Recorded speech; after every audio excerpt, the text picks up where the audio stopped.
Since it's already getting late, I would like to renew my motion for directed verdict. I believe that the added testimony of Dr. Henson has provided sufficient evidence to where a reasonable juror, again, still looking at the evidence most favorably to the Commonwealth. Yeah, I just want to move things along because I know everybody wants to go home. Let's go ahead and call last witness and then we'll send them out and then we'll go through this. It's at the close of all evidence. It's not at the rest of your case. It's at the close of all evidence. Okay. Yeah. All right. Yeah, and it's noted for record. Okay. Thank you. Okay.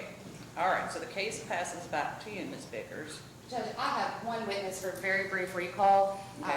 If I could, recall Ms. Dina Fletcher. Ms. Fletcher.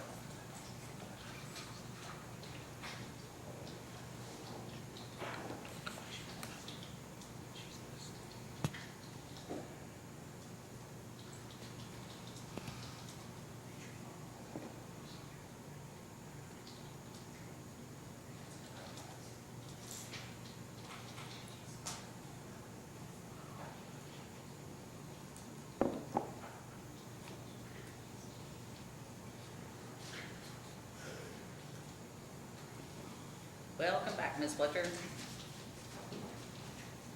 Go on and have a seat. You, of course, were previously sworn. Ms. Fletcher, I only have one question for you. The vacutainers used in this testing kit, were they subject to the recall in 2019? Objection, Your Honor. I don't believe this witness is qualified to answer that question. Well, let's see if she is. So I think we need to lay the foundation for that. We do have a, Objection. I thought the court's ruling was to lay more foundation. As part of your, I tried to make it one question. As part of your employment, are you required to be up to date on what testing items or instruments are subject to recalls? we did receive notification from the manufacturer that there was a recall on some tubes, yes. Okay, and did you have access in your employment to which serial numbers of tubes that apply to? After researching, yes. Okay, and did you in fact look up whether these tubes were subject to the recall, the tubes used in this case? Can I refer to my notes? Please. I did print off a thing from the manufacturer's website that has the lot number. The BD Vacutainer fluoride tubes for blood alcohol determinations. The affected lot number was 8187663, and the expiration date on that kit was 7/31 of 2020. And did you check those lot numbers against the lot numbers in this kit? Yes, I did. Were these subject to a recall? No, the expiration kit or date on this kit was February 28th of 2022. And it looks like I'm not sure which one of these is the lot number, but there's two different numbers here and they do not match. Thank you, Judge, that's all. Okay.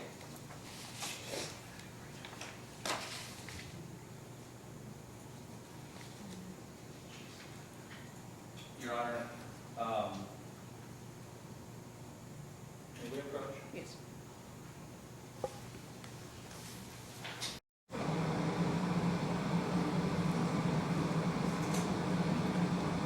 I believe we just heard the witness testify that it was taken from a lot number from February 28th of 22, whereas in our case, it's from lot number from March 31st, not from February 28th. The witness is looking at the incorrect blood kit. This is not Ms. Brock's blood kit. Okay, yeah, Yes, I think I can't read these things. So. What are you? She just testified I mean, it was February okay, then- 28th. This is March 30th. But I don't I would understand ask what that we're the doing court here. admonish the jury that the You witness just cross-examine read her. an improper. Yeah, you need to cross-examine. I'm more than happy to. So you need, okay, so do that, right? Okay. Ms. Fletcher, could you please read to us once again what the lot number is and the date on there that you just read to us? From which one? The manufacturer's letter or from the kit that was tested? The kit that was tested first. Okay. Kit that was tested there's two numbers on here, and I can't tell which one is the lot number, but the numbers are 352796 and 935701, expiration date of 3/31/2022.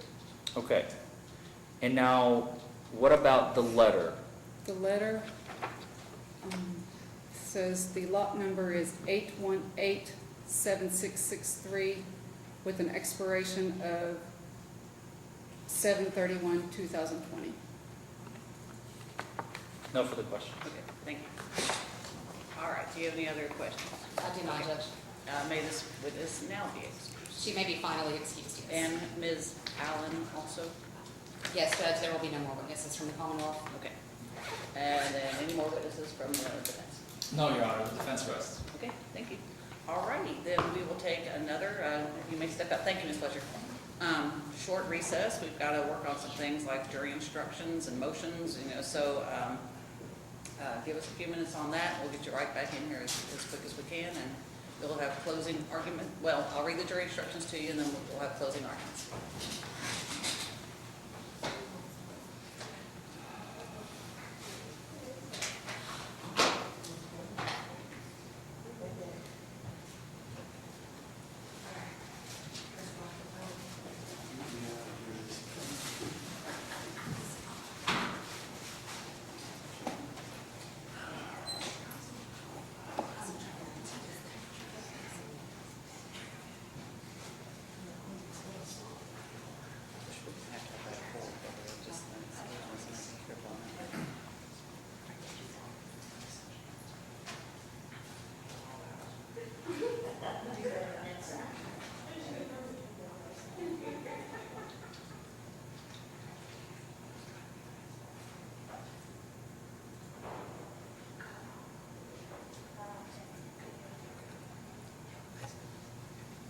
Okay, you would like to renew your motion?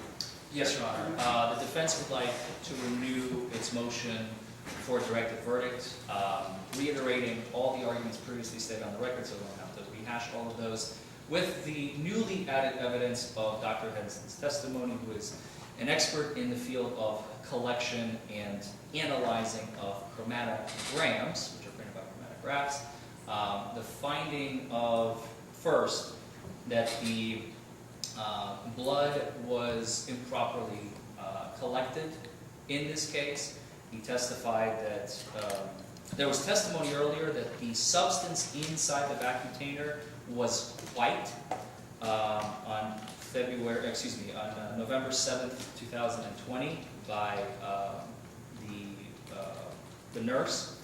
And Dr. Henson has clearly testified that the substance should be white pinkish, otherwise it would be missing one of the elements, which would then lead to the blood fermenting.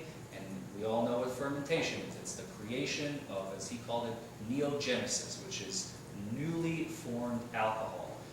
Thus, I think it is all but evident that Ms. Brock's blood has been artificially elevated by the process of fermentation in this case. The results are completely unreliable. And combining that with her excellent performance on the field sobriety test, as we saw on the video, I believe that it is well within the court's power to take the case away from the jury, because I don't think any reasonable juror could disagree that this case is a not guilty case. And I would ask the court to take the case from the jury and render a directed verdict in favor of the defense. Okay, thank you. And your response? Sorry, Judge, I was looking for some medication. Yeah. The only again, I believe that the defense is misclassifying the evidence. We did not hear that the sample was tainted. We did not hear that anything was done incorrectly.